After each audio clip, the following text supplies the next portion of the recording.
আসসালামু আলাইকুম। আজ দেখাবো গরুর মাংসের রাজালা।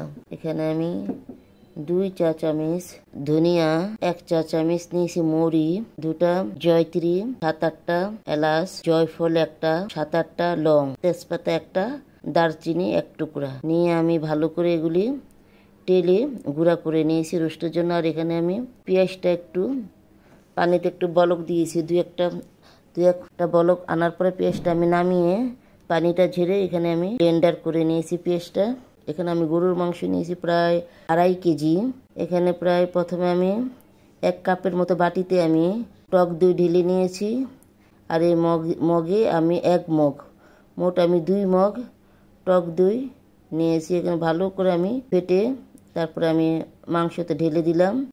1.5 টেবিল চামচ কাঁচামরিচ বাটা আমি দিয়েছি, 1 টেবিল চামচ আদা বাটা, 1 টেবিল চামচ পেঁয়াজ বাটা ও পরিমাণ মতো লবণ দিয়েছি। দিয়ে ভালো করে মেখে আমি কিছুক্ষণ রেখে দেব। এর মধ্যে আমি হাঁড়িটা বসিয়েছি, লবণ, জয়ফল একটা আমি এভাবে গ্রেট করে দিয়েছি। দিয়ে ভালো করে মেখে আমি কিছুক্ষণ রেখে দেব।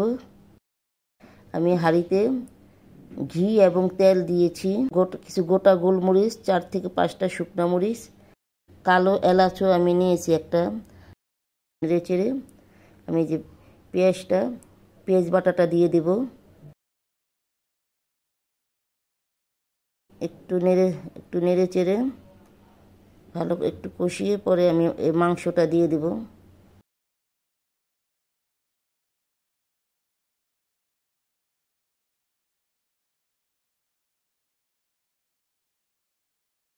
আর এখানে আছে কাঠবাদাম, কাজু বাদাম ও পোস্তদানা, এগুলো আমি একসাথে বেটে নিয়েছি।